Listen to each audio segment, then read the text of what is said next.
তো বন্ধুরা, আজ আমরা কথা বলতে চলেছি খুব সুন্দর একটি মুভির ব্যাপারে, যার নাম হলো দ্য পেশেন্স স্টোন। গল্পের শুরুটা হয় আফগানিস্তানের একটা ছোট শহর থেকে, যেটা পুরোপুরি একটা যুদ্ধের ময়দান তৈরি হয়ে গিয়েছিল, যার মধ্যে এই ৩০ বছরের মহিলা নিজের হ্যাজব্যান্ডের খেয়াল রাখছিল।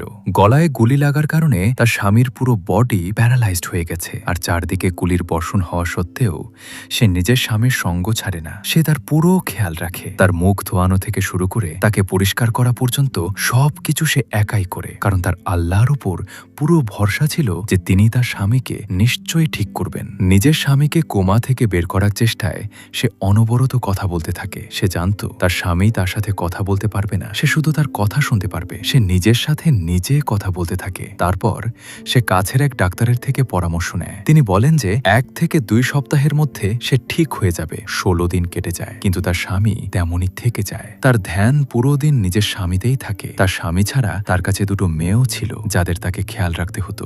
ঘরে খাবার ও পানি শেষ হয়ে গিয়েছিল, শুধু কিছু কলা অবশিষ্ট ছিল। তারপর সে নিজের প্রতিবেশীকে বলে যে যদি জল বিক্রেতা আসে তাহলে তাকে যেন জানিয়ে দেয়। এরপর সে ওষুধ নেওয়ার জন্য একটি ফার্মেসিতে চলে যায়। যাওয়ার পথে সে শত্রুদের গাড়ি ও গুলিবর্ষণের আওয়াজ শুনতে পায়। নিবাসীদের জন্য বন্দুকধারী আর এই বিস্ফোরণগুলোর আওয়াজ খুব সাধারণ একটা ব্যাপার হয়ে গিয়েছিল। সে কেমিস্টের কাছে গিয়ে তার স্বামীর জন্য ওষুধ চায়, যা তার স্বামীকে সুস্থ রাখতে পারে। অনেক ধার জমা হওয়ার কারণে আর টাকা না থাকার কারণে ওই কেমিস্ট তাকে ওষুধ দেয় না। ওই মহিলার কাছেও টাকা কামানোর কোনো সাধন ছিল না। বাড়িতে এসে যেমন তেমন করে নুন এবং জল একটা ড্রপারে লাগিয়ে তার স্বামীকে দেয়, যাতে তার সমস্ত খিদে মিটে যায়। তার স্বামী কথা বলার অবস্থায় ছিল না, কিন্তু তবুও ওই মহিলা বাইরে যাওয়ার জন্য সবসময় তার অনুমতি চাইত। সে জানত যে তার স্বামী অনুমতি দিতে পারবে না, তাই সে একটি বোরখা পরে নিজের আন্টির থেকে সাহায্য চাওয়ার জন্য চলে যায়। অনবরত গুলিবর্ষণ চলা সত্ত্বেও সে তার আন্টির বাসায় চলে যায়। অনেকক্ষণ দরজা ধাক্কানোর পর একটি মহিলা দরজা খুলে। পরে সে জানতে পারে যে তার আন্টি এখন আর ওখানে থাকেন না, আর সে ওই মহিলার কাছ থেকে নিজের আন্টির ব্যাপারে জিজ্ঞেস করে, কিন্তু সে তার কোনো সাহায্য করতে পারে না। এই কথায় তার খুব বড় একটা ধাক্কা লাগে, কারণ এই শহরে তার আর কেউ নেই। তারপর সে ঘরে এসে নিজের স্বামীকে সবকিছু জানায় যে মরার ভয়ে তার ভাই আর তার মা আগেই শহর ছেড়ে পালিয়ে গেছে। তারা একবারও তাদের কথা আর তাদের বাচ্চাদের ব্যাপারে ভাবেনি, আর যাওয়ার আগে দেখাও করে যায়নি। বিপদ আর নিজের ভয় থাকা সত্ত্বেও সে সবসময় নিজের স্বামীর দেখাশোনা করার জন্য নিজের ঘর ছেড়ে কোথাও যায়নি। বিছানার পাশে বসে না জানি কত দিন আর রাত তাকে কাটানো লেগেছিল। সে নিজের স্বামীকে ছাড়া সিদ্ধান্ত নিতেই পারছিল না। তার স্বামী ১৫ থেকে ১৬ বছর নিজের দেশের জন্য লড়েছে, আর শেষে তাকে নিজের সাথীদের থেকেই গুলি খাওয়া লেগেছে। এটা ভাবার পর সে শুধু প্রার্থনাই করে যাচ্ছিল তার অসুস্থ স্বামী সুস্থ হওয়ার জন্য। তখনই তার ২টো বাচ্চা অন্ধকারে ভয় পেয়ে যায়, যা তার ধ্যান নিজের স্বামীর সাথে কথা বলা থেকে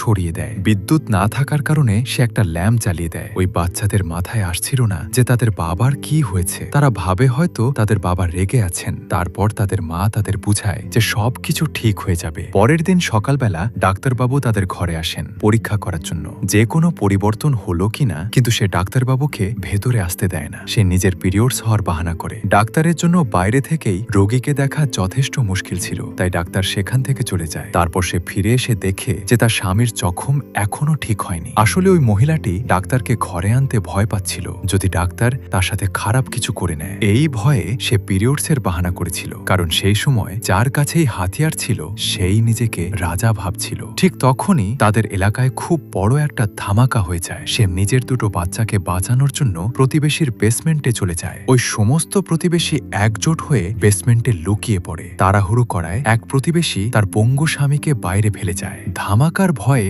বাইরে কি চলছে তা জানার জন্য তারা রেডিওর সাহায্য নেয় আর যুদ্ধ শেষ হওয়ার অপেক্ষা করতে থাকে। ধামাকা কিছুটা থামতেই ওই মহিলাটি নিজের স্বামীর কাছে যায়। সে গিয়ে দেখে যে সবকিছু ঠিক আছে। এরপর সে ওই পঙ্গু প্রতিবেশী লোকটিকেও বেসমেন্টে নিয়ে আসে, কারণ ধামাকা এখনো শেষ হয়নি। পরদিন সকাল হলে সে তার ঘরে ফেরত আসে আর গুলি এবং ধামাকায় ভাঙচুর হওয়া সবকিছু পরিষ্কার করতে লেগে যায়। সে ভাবে এত তাড়াতাড়ি সবকিছু শেষ হবে না। তারপর সে এক মহিলার থেকে অন্য এক মহিলার ঠিকানা নিতে যায়, যাতে তার বাচ্চাদের সেখানে রেখে আসতে পারে। এত এতক্ষণে সমস্ত আতঙ্কবাদী ঘরে ঢুকে পড়ে আর দেখে যে লোকটা নড়াচড়াই করছে না। তারপর তারা ঘরের তল্লাশি নেওয়া শুরু করে। ঘরে কেউ ছিল না, আর এই মানুষটা নড়ছিল না, তাই এরা ভাবে যে সে হয়তো মরে গেছে। তারপর তাকে না মেরে তারা সেখান থেকে চলে যায়। এরপর ওই মহিলাটি তার ঘরে ফিরে আসে এবং সে দেখে তার স্বামী বেঁচে আছে, কিন্তু ঘরের সমস্ত জিনিস চুরি হয়ে গিয়েছিল। তারপর সে জানতে পারে যে আতঙ্কবাদীরা প্রতিবেশীদের খুঁজে খুঁজে মেরে ফেলেছে আর ওখানেই ছেড়ে চলে গেছে।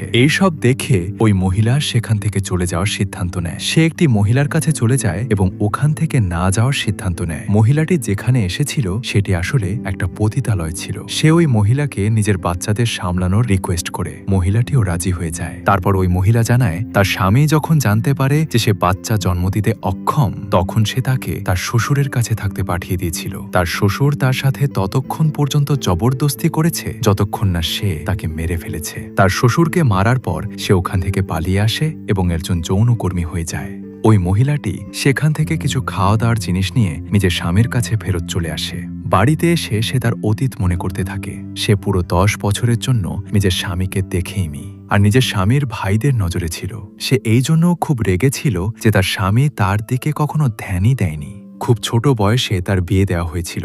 নিজের স্বামীকে যাতে ধোকা না দেয় এই জন্য তার শাশুড়ি তার সাথে রোজ একই বেডে ঘুমায়। তারপর সে নিজেকেই প্রশ্ন করে যে আমি এই মানুষের সাথে কেন কথা বলছি, কিন্তু সে চেয়েছিল ওই সমস্ত কথার জবাব বের করে তার মধ্যে দাফন করে দিতে। তারপর সে মনে করে যে তার ফ্যামিলির সাথে তার স্মৃতি তেমন ভালো ছিল না। তার বাবার পাখিদের লড়াই করানো তার নেশা আর পেশা ছিল। লড়াইয়ে হেরে যাওয়ার কারণে তার বাবা অনেক ধার দেনার মধ্যে চলে আসে। ওই ধার পরিশোধ করার জন্য সে নিজের 12 বছরের সবচেয়ে বড় মেয়ের বিয়ে দিয়ে দেয়। তারপর সে একদম পেরেশান হয়ে যায় আর ভাবতে লাগে যে আমি একে সবকিছু কেন বলছি। আর এই সময়ই ওই মহিলার কাছে চলে যায় এবং সে জানায় সে কিভাবে নিজের সাথে নিজে কথা বলে যাচ্ছে। সে নিজের সমস্ত গোপন কথা তার স্বামীর কাছে বলে দিচ্ছে। তারপর সে জানায় যে কিভাবে একটা পঙ্গু মানুষ ধৈর্যের পাথরের মতো হয়। এভাবে অনেকক্ষণ গল্প করে সে তার ঘরে আসে এবং তার স্বামীকে স্নান করায় আর 10 বছরে প্রথমবার তার কপালে চুমু খায়। তারপর তার বিয়ের প্রথম রাতের কথা মনে পড়ে যায়। কিভাবে তার স্বামী তাকে গর্ভবতী বানাতে পারছিল না, যার কারণে তাকে নিজের শাশুড়ির থেকে অনেক কথা শুনতে হয়েছিল। আর তখনই তার কানে কোনো অদ্ভুত আওয়াজ আসে। শহরে আতঙ্কবাদীরা পুনরায় এসে পড়ে। সে নিজের হাজব্যান্ডকে লুকানোর চেষ্টায় লেগে যায়। তার গায়ে চাদর ঢেলে একটা আলমারিতে লুকিয়ে দেয়। কিছুক্ষণের মধ্যে আতঙ্কবাদী কমান্ডার আর তার সাথী ঘরে এসে পড়ে। এসব দেখে ওই মহিলাটি ভয় পেয়ে যায়। সে ভাবে তারা যদি তার সাথে জবরদস্তি করে। এরপর ওই লোকগুলো ঘরে আসে এবং ওই মহিলাটি একটি ছুরি হাতে নিয়ে মেঝেতে বসে পড়ে। এরপর ওই লোকগুলো তাকে কিছু জিজ্ঞেস করে। বাঁচার জন্য সে বলে দেয় যে আমি একজন পতিতা, কিন্তু তারা এটা জানতো না যে তার হাতে একটা ছুরি আছে। যদি তারা জবরদস্তি করত তবে সে ওই ছুরি দিয়ে তাদের মেরে ফেলত। এরপর ওই লোকগুলো সেখান থেকে চলে যায়। রাতে সে নিজের স্বামীর কাছে চলে যায় তার দেখাশোনা করার জন্য। সকালবেলা সে দেখে ঘরে কেউ ঢুকে পড়েছে আর সে নিজের স্বামীকে ওই সময় লুকিয়ে দেয়। তারপর সে দেখে কমান্ডারের ওই সাথীটি এসেছে। সে যথেষ্ট যুবক ছিল। সে জীবনে কখনো সেক্স করেনি, এই জন্য সে তাকে টাকা দেওয়ার জন্য প্রস্তুত হয়ে যায়। ওই মহিলাটি তাকে আটকানোর অনেক চেষ্টা করে, কিন্তু ওই লোক তাকে কাবু করে ফেলে। কিন্তু প্রথমবার হওয়ায় সে 1 মিনিটের আগেই থেমে যায়। এরপর সে সেখান থেকে চলে যায়। এরপর ওই মহিলাটি স্নান করতে চলে যায়। পরের দিন সকালবেলা সেই টাকা দিয়ে সে জল আর নিজের স্বামীর জন্য ওষুধ নেওয়ার জন্য বের হয়। কিছু সময় পর সে বাইরে জামা কাপড় শুকাতে দেয়। ঠিক তখনই ওই ছেলেটি আবার চলে আসে। সে তাকে কিছু টাকা দিয়ে তার সাথে আরো কিছু সময় কাটাতে চায়। তারপর সে নিজের স্বামীর কাছে গিয়ে তাকে সমস্ত কথা বলে দেয় আর সাথে সে নিজের স্বামীকে এটাও বলে দেয় যে বিছানায় তার ক্ষমতা কতটা কম। তারপর সে জানায় কিভাবে ওই ছেলের সাথে বেশ আনন্দ করেছে, যদিও সে 1 মিনিটেই সব শেষ করে ফেলে। তারপর সে ভাবে এমন কথা বলা তার জন্য সঠিক নয়। তারপর দেখে যে ওই ছেলেটি আবার তার সাথে কিছু সময় কাটাতে চায়। সে দেখে কিভাবে আতঙ্কবাদীরা তাকে খুব আঘাত করেছে। তার শরীরে অনেক দাগ দেখে সে কষ্ট অনুভব করে। সে জানতে পারে কিভাবে একটা অনাথকে জোরপূর্বক আতঙ্কবাদী বানিয়ে দেওয়া হয়েছে। তারপর যেই সে ঘরে যায় সে দেখে ওই ছেলে তার জন্য কিছু ফল আর একটা সোনার চেইন নিয়ে এসেছে। তখনই সে প্রথমবার ভালোবাসাকে অনুভব করে। ধীরে ধীরে তার অনুভব হতে লাগে যে সে তার সাথে আর সময় কাটাতে পারবে না আর তাকে সমস্ত সত্যি জানানোর সিদ্ধান্ত নেয়। যখন সে সে গর্ভবতী ছিল সে তার বাচ্চাকে নষ্ট করার চেষ্টা করত, মেয়ের গলা কাটার চেষ্টা করত, কিন্তু সে বারবার ব্যর্থ হয়। আর এসবের কারণ ছিল তার স্বামীর অক্ষমতা। ধীরে ধীরে সমস্ত কথা বলার পর তার স্বামীর, যাকে পুরো মুভিতে ধৈর্যের পাথর দেখানো হয়েছে, সেটি ফেটে যাওয়ার অবস্থায় এসে যায়। যে স্বামী বেহুঁশ পড়েছিল সে একদম উঠে পড়ে হঠাৎ কোমা থেকে বাইরে আসার পর সে নিজের স্ত্রীর ওপর ঝাঁপিয়ে পড়ে আর তার গলা টিপে ধরার চেষ্টা করে, কিন্তু তার স্ত্রী একটা ছুরির সাহায্যে তাকে প্রাণে মেরে ফেলে। আর এখানেই মুভিটি শেষ হয়ে যায়। তো বন্ধুরা, গল্পটি আপনাদের কেমন লাগলো কমেন্ট করে অবশ্যই জানাবেন। আর এমন আরো ইন্টারেস্টিং মুভি এক্সপ্লেন পেতে চ্যানেলটি সাবস্ক্রাইব করুন এবং লাইক দিয়ে পাশে থাকুন। ধন্যবাদ।